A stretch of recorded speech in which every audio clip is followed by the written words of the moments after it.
Nile crocodiles eat buffalo. They eat zebras, wildebeest, even young elephants. They are the undisputed apex predator of every river in Africa. But there is one animal they will not touch, and it is not a predator. Hippos are herbivores. They eat grass. They have no claws, no venom, no hunting instinct whatsoever. And yet, a full-grown Nile crocodile, an animal that has been killing large mammals for millions of years, will swim out of its own territory the moment a hippo walks in. So what exactly makes a grass-eating, 2-ton herbivore the most feared animal in African waterways?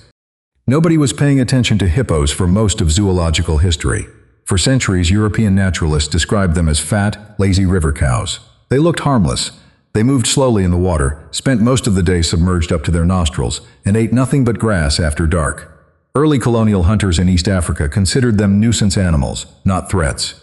That was a catastrophic misunderstanding. Hippos cannot swim. Despite spending up to 16 hours a day in rivers and lakes, their bodies are too dense to float. A hippo is not swimming through the water. It is walking along the bottom. Its bones are unusually heavy for a mammal, almost solid compared to the hollow, air-filled bones of most land animals. This density lets them sink and stride across riverbeds like slow-motion tanks. They push off the bottom with their legs, glide forward, and repeat.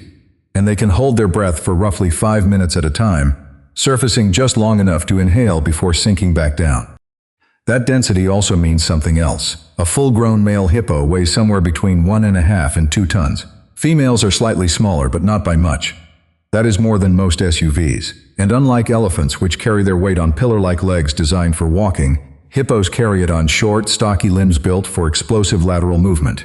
On land, they can accelerate to around 30 kilometers per hour. That is faster than most humans can sprint. So you have a 2-ton animal that moves faster than you on open ground, and it can do this in total darkness, because hippos are primarily nocturnal grazers who leave the water at night to feed.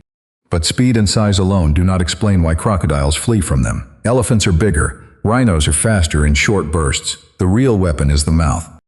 A hippo's jaw can open to roughly 150 degrees. To put that in perspective, hold your hand in front of your face and try to open your mouth as wide as possible. You will get to about 40 degrees. A hippo opens nearly 4 times wider than that. The gape alone is intimidating, but it is what sits inside the mouth that makes the difference.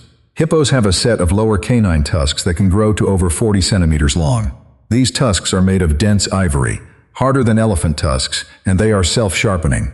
The upper and lower canines grind against each other every time the hippo closes its mouth, honing them into blades.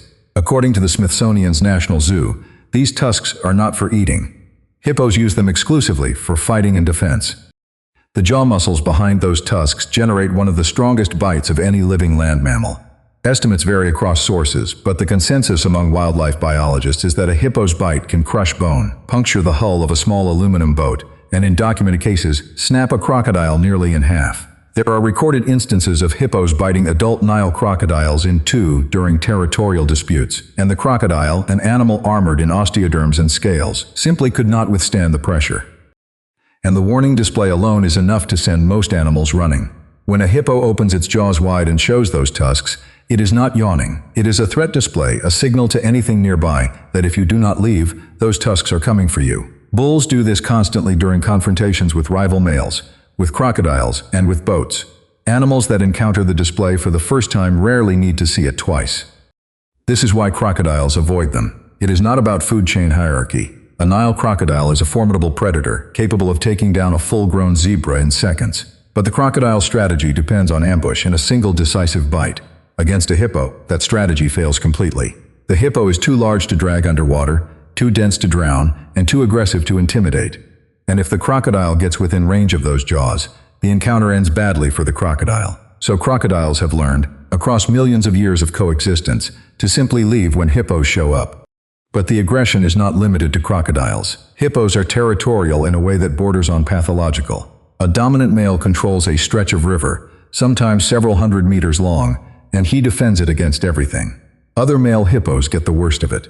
Territorial fights between bulls are among the most violent encounters in the animal kingdom. They slash at each other with those self-sharpening tusks, leaving deep gouges that can cut through skin several centimeters thick. Hippo skin is roughly 5 centimeters thick across most of the body, and even that is not enough to prevent serious injury during these fights. Older males are covered in scars, and fatal encounters are not uncommon. Dominant bulls also use a behavior called dung showering to mark their territory. They spin their tails like propellers while defecating, scattering waste across a wide radius. This is not random, it is a chemical broadcast, a way of telling every hippo downstream that this section of river belongs to someone, and that someone is not interested in sharing. Subordinate males that fail to recognize this boundary get charged. If you are finding this interesting, hit subscribe. There are more stories like this on the channel every week. Their skin has its own strange trick. Hippos secrete a reddish, oily fluid from subdermal glands that early observers mistakenly called blood sweat. It is neither blood nor sweat.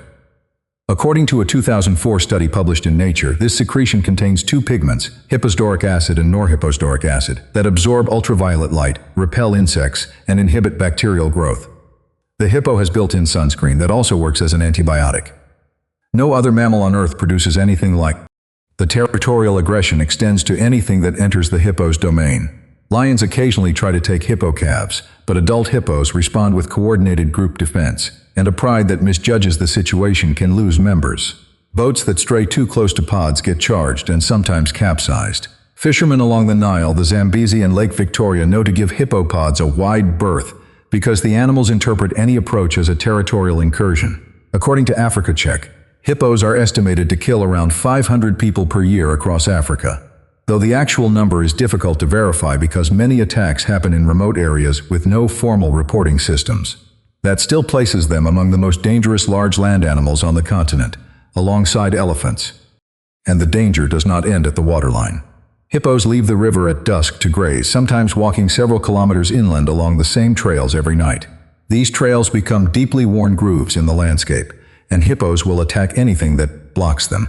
People living near rivers in sub-Saharan Africa know never to stand between a hippo and the water, because a startled hippo's first instinct is to charge back toward the river at full speed, trampling whatever is in the way.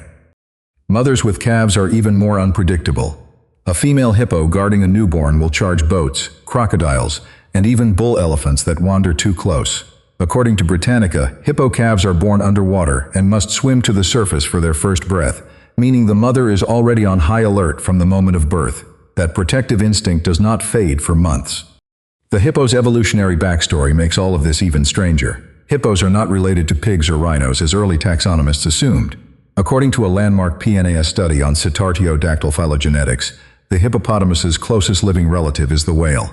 Hippos and cetaceans share a common ancestor that lived roughly 50 to 60 million years ago, a semi-aquatic mammal that eventually split into two lineages. One branch became fully aquatic and evolved into dolphins, porpoises, and baleen whales. The other stayed in the shallows and became the anthracotheres, a diverse family of hoofed mammals that slowly went extinct over millions of years. By about 2.5 million years ago, every anthracothere had vanished except for one surviving lineage: hippos. So the hippo is a cousin of humpback whales and orcas, stranded on a continent where it had to defend shallow rivers against crocodiles, lions, and other hippos. And it did so by developing the most disproportionately aggressive temperament of any herbivore on Earth, paired with a jaw that can open wide enough to fit a small child inside and tusks that sharpen themselves every time the animal chews. The crocodile figured this out a long time ago. It is one of the oldest predatory lineages on the planet, older than most dinosaurs, and it has survived 5 mass extinctions. But even a Nile crocodile, with all those millions of years of predatory instinct, knows when to leave the water. If you enjoyed this one, there are more stories like this on the channel.